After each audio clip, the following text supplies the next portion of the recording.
there where the hurricane made landfall a couple of hours ago. And is it moving fairly fast? Thank you, Brett. Well, let's bring in Citrus County Sheriff Mike Pendergast. Thank you so much for being here. What are you seeing or hearing from your folks on the ground?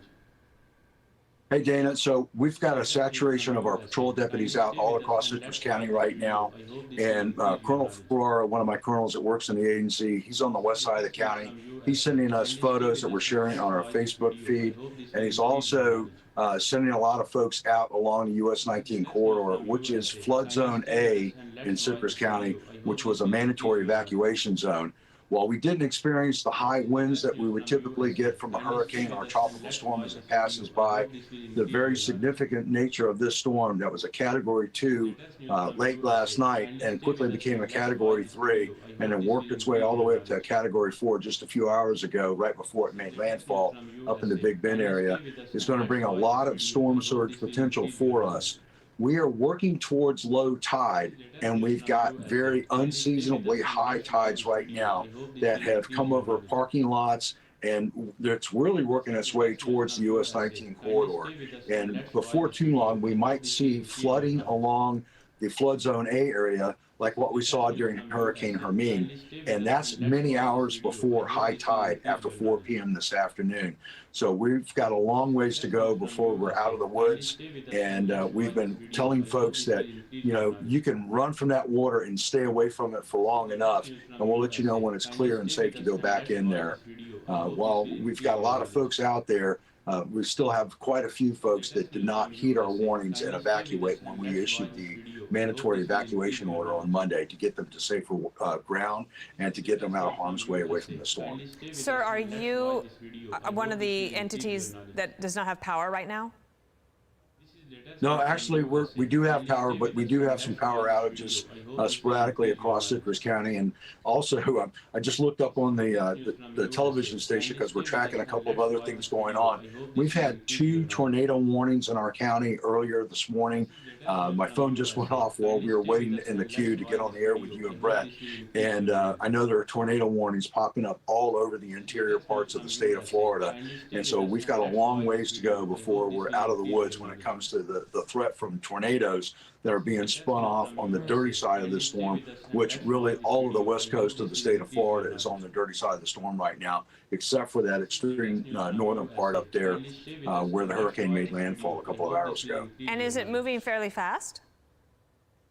Yeah, you know, surprisingly, Dana, I was really shocked when we were tracking it moving northward at about 4 miles per hour, and it kind of stayed consistent with all of the models that we were seeing coming out of the National Weather Service.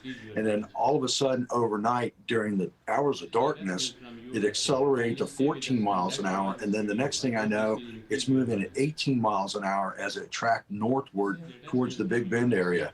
So there's a good thing about that. While the northern parts of where the hurricane was traveling are going to see much more significant water from the surge coming in and inundating those low-lying areas out there. But for us, it doesn't allow that accumulation of water to build and get packed up in there and not have an opportunity to go down a little bit. We're still going to see surge type levels that we've never seen before, potentially here in Citrus County, especially over there on the western side of the county, where the city of Crystal River just celebrated its centennial a few short weeks ago, back over the 4th of July weekend. And earlier on Monday, I made the unilateral decision to shut down all of my operations in our substation that we share with the city of Crystal River. I moved all of my equipment, I moved all of my personnel out of that area because of the National Weather Service's predictions for 7 to 11 feet of storm surge over in the Crystal River area as the storm tracked north. How does this compare with hurricanes that you've had to deal with in the past? Well, I've lived through a super typhoon when I was on active duty in the Army stationed over in the Far East, and that super typhoon was something that I don't ever want to experience again. I reckon it's probably something close to what the folks up in Bay County survived when Hurricane Michael came roaring ashore back in 2018. But what we've seen here in just the past few years with Hurricane Hermine, which was not a hurricane when it passed us in 2016, it was a tropical storm that later developed into a hurricane and hit up in the Cedar Key area as it continued to move north and pretty much wiped out a lot of the old buildings that were up there in that little historic fishing community that everybody loves to go and spend time at during the summer months and enjoy all of that really raw nature that's up there in that area. And unfortunately, I think they're going to see some 12 to 18 foot potential wind and wave action up in that Cedar Key area as the storm continues to get some of that energy bled off of it, and it pushes that storm surge further north. But we're not too far away from it. We just don't jut out quite so deeply into the Gulf of Mexico like Cedar Key does and parts of Levy County do. Given the name of your county, Citrus County, I'm assuming you have a lot of growers in your area. What were their preparations like? So ironically, the citrus industry took a beating back in the late 1800s. Our county was created in 1887 by an act of the legislature, and we were renowned for our great orange juice and other citrus products. We do still have some growers on the east side of the county. We do have a lot of agricultural land. Not only do we raise agricultural products, but we've got some great dairy farmers, and we've got some great poultry farmers, and we've got a lot of cattle ranchers all over our county here, and they depend mightily on the economic impact of the products that they produce for sending to the markets, not only here in Citrus County and across the state of Florida, but all across the country. And indeed, some of the products end up being shipped all over the world because of the high quality of the things that come out of Citrus County. I imagine a storm like this really gives them a lot of heart failure as they see what could be coming. Well, it does, and especially for the fishing industry. Our fishing fleet has been really in a disable mode for several days now, and we don't know what it's going to do to some of the fishing grounds over on the west side of the county, because the Gulf of Mexico borders us from the tip of our county on the north end all the way down to the south end. And we've got some great scalloping grounds here. We don't know how that's going to be impacted, because scalloping season continues until sometime about a month from now into the latter part of the month of September. So we don't know what the storm's impact will be on that very fun recreational activity that you get to do here in Citrus County, when you've got blue skies and light winds and all of the great things that you can enjoy during a typical summer day here in Florida. Indeed. Sheriff Mike Pendergast, thank you so much. They're lucky to have you down there, and we were grateful to have you on the show. Thank you, Dana. Thank you, Brett. Thanks for all that you all do, and be safe out there. And for our folks that are up north of us.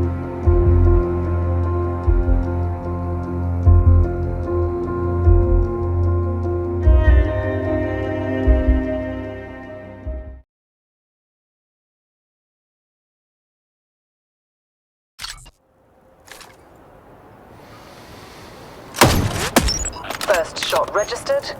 Target down. Operation now active.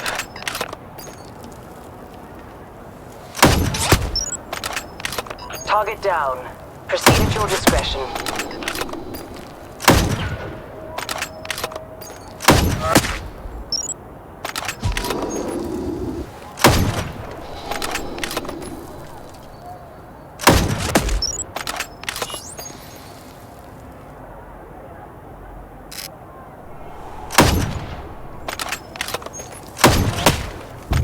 One less Viper in the nest, 47. Target removed.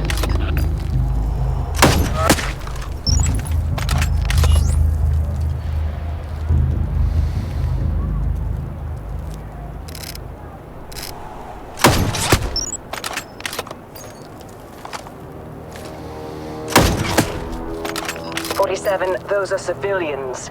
You are not cleared for collateral damage. Keep it clean.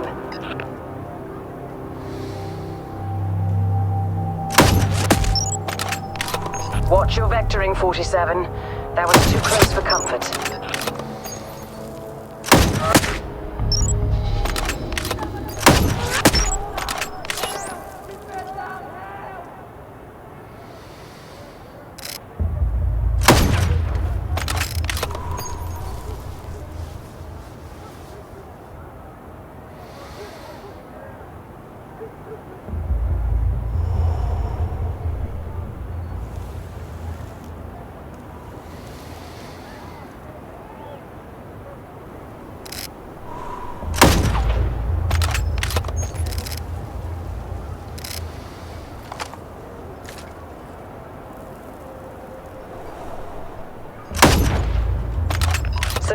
casualties are not part of this contract, 47.